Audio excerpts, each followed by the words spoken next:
మరి ఈరోజు కాంగ్రెస్ పార్టీని అడుగుతా ఉన్నాను, మీరు ఇన్ని సంవత్సరాలైంది, 2 సంవత్సరాల 7 నెలలు కావస్తా ఉంది. మీరు ఇచ్చినటువంటి గ్యారెంటీలు ఏమైనావో ఇంటింటికి వెళ్ళి ప్రజలను చైతన్యం చేయాలి.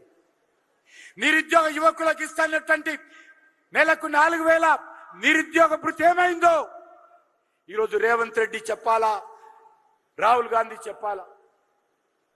మీరు హామీలు ఇచ్చి అధికారంలోకి వచ్చి ఈరోజు భారతీయ జనతా పార్టీనో, నరేంద్ర మోడీనో, బీజేపీ ఎంపీలను విమర్శించడం కాదు.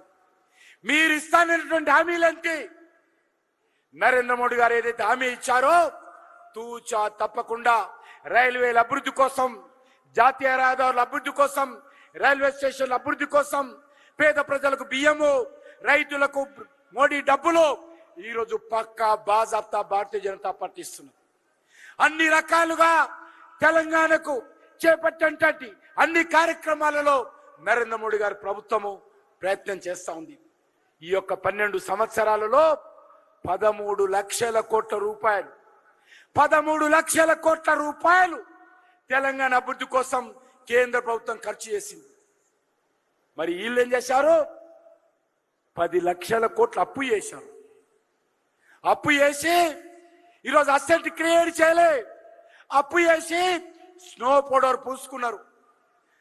స్నో పౌడర్ పూసుకొని పూర్తిగా వచ్చిన డబ్బులన్నీ కూడా ప్రజల మీద భారం మోపి తెలంగాణని ఈరోజు అప్పుల రాష్ట్రంగా మార్చారు. రాష్ట్ర ఆర్థిక పరిస్థితిని దివాలా తీయించారు. రాష్ట్రంలో ఈరోజు ప్రజలు ఏ రకంగా ఇబ్బందులు గురవుతున్నారు నేను మనవి చేస్తా ఉన్నాను. ఇదే పరిస్థితి కొనసాగితే భవిష్యత్తులో గ్రామీణ ప్రాంతాలలో ప్రభుత్వ పాఠశాలలకు 5 సంవత్సరాలకోసారి సున్నం కూడా వేయలేనటువంటి పరిస్థితి ఉంటుంది. ఉన్నటువంటి రోడ్లు గోతులు పడితే ఒక్క రోడ్డు కూడా రిపేరింగ్ చేయించలేనటువంటి పరిస్థితి వస్తుంది. తెలంగాణ రాష్ట్రంలో గ్రామీణ ప్రాంతాలలో ప్రజలు అనేక రకాల ఇబ్బంది పడతా ఉన్నారు. కానీ ఈ ముఖ్యమంత్రికి ఏ మాత్రం పట్టింపు లేదు. ఇస్తానన్నటువంటి నిరుద్యోగ భృతి కానీ, మహిళలకు ఇస్తానటువంటి ఆర్థిక సహాయం కానీ, కాలేజీకి వెళ్ళేటువంటి అమ్మాయిలకు స్కూటర్ కానీ, పెళ్లి చేసుకుంటే తులం బంగారం కానీ, దళిత కుటుంబాలకు 12 లక్షల రూపాయలు కానీ, బీసీ సమాజానికి 1,00,000 కోట్లు కానీ, రైతులకు, రైతు కూలీలకు, కౌలు రైతులకు ఆర్థిక సాయం కానీ, ఈరోజు రైతులు పండించేటువంటి 10 పంటల మీద బోనస్ కానీ, ప్రతి పంటకు క్వింటాలకు 500 చొప్పున 10 పంటలకు ఇస్తానని చెప్పి హామీ ఇచ్చింది.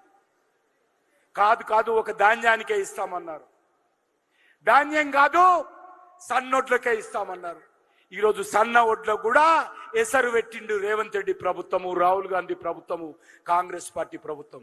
సన్న ఒడ్లకు కూడా 500 బోనస్ దిక్కులేదు. ఈరోజు రేవంత్ రెడ్డి, మీరు మమ్మల్ని అడిగే ముందు నీవు ఇచ్చినటువంటి హామీలు ఏమైనాయో ఒక్కసారి ఆలోచించు.